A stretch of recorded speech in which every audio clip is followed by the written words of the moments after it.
윤 대통령은 젤렌스키 대통령에게 생즉사, 사즉사의 정신으로 한국과 연대해 대러 전쟁에서 승리하자고 했습니다. 우크라이나 연합군으로 참여하는 군사 동맹국이나 할 법한 외교 수사입니다. 우리나라의 지정학적 위치에 대한 완전한 몰상식에 근거한 이 수사에 이순신 장군의 비장한 각오이자 고도의 군사 전략의 편을 그대로 차용했습니다. 그동안 수많은 외교 실언을 접했던 터라 크게 놀라진 않았지만 굳이 이순신 장군의 말씀을 인용하는 것에는 솔직히 비위가 상했습니다. 전략적 모호성은 모든 외교의 기본이고 특히 우크라이나 전쟁에서 군사적 일방 편들기는 우리나라의 외교 입지와 자율성을 축소시킬 뿐입니다. 우리나라는 북대서양조약기구의 회원국이 아니며 우크라이나 역시 나토 회원국이 아닙니다. 대한민국이 우크라이나와 군사 혈맹 수준의 외교를 통해서 얻을 이익이 무엇이란 말입니까? 대통령실은 우크라이나 방문 근거로 전후 우크라이나 재건 사업 참여를 노린 외교적 노력을 강조하고 나섰습니다. 지금까지 아무런 실익 없이 한반도의 군사적 위기와 주변 열강인 러시아, 중국의 적대를 고조시키는 외교 행보를 일삼고 내세운 외교의 명분이 바로 가치 외교였습니다. 그랬던 정부가 이제는 우크라이나 재건 사업 한국 참여로 인한 경제적 떡고물 이야기를 강조하는 형국입니다. 정부가 재건 사업 참여로 인한 경제 기회를 강조하는 것이 윤석열 정부 가치 외교가 국익을 해친다는 비판을 의식한 국내 여론 호도용일 뿐입니다. 현재 상황에서 한국의 우크라이나 재건 사업 참여로 인한 경제적 실리는 그림의 떡입니다. 우크라이나 전쟁의 장기화 전망과 별개로 전쟁 이후 우크라이나 내부의 정치적 균형이 어떻게 형성될지도 안개 속입니다.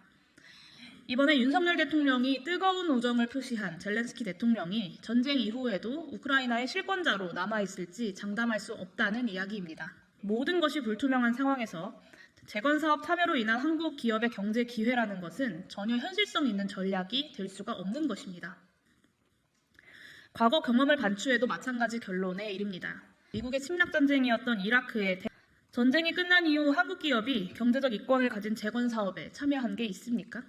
아프가니스탄 재건사업 참여 역시 한국의 참여는 의료 서비스 제공 같은 인도적 지원 중심이었지 경제적 실리를 낳은 이권 사업에 참여한 것이 아닙니다. 떡줄 놈은 생각도 안 하는데 김치국물부터 마시는 이 허무맹랑한 재건사업 경제 실리가 설령 있다고 해도 우크라이나 전쟁에서 우리나라의 전략적 안보 이해를 해치는 방식을 정당화할 수는 없다는 이야기입니다. 그런데 그 경제 실리마저 전혀 현실성 없는 기대라는 것입니다. 그림의 떡에 불과한 우크라이나 재건 사업이 아니라 당장 발등에 불이 떨어진 경제 문제가 있습니다. 만성화되고 있는 무역수지 적자입니다. 이 적자의 상당 부분은 역시 만성화되고 있는 대중수출의 끝없는 추락에 기인합니다.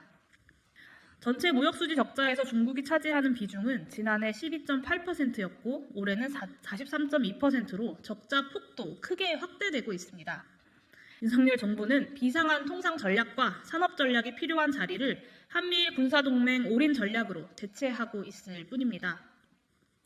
정부가 7월 4일 발표한 하반기 경제정책 방향에서는 수출 하락에서 비롯하는 대중무역수지 적자를 어떻게 극복하겠다는 정책이나 고민이 한 줄도 제출되지 않았습니다.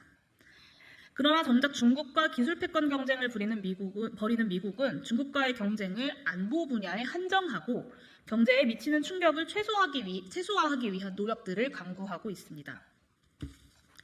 보수 세력이 선거 때가 되면 번가의 보도처럼 써먹어온 레토릭이 있습니다. 바로 안보와 경제는 보수가 잘한다. 윤석열 정부는 안보와 경제는 보수가 잘 망친다는 것을 확실히 입증하고 있습니다. 이제 멈춰야 합니다.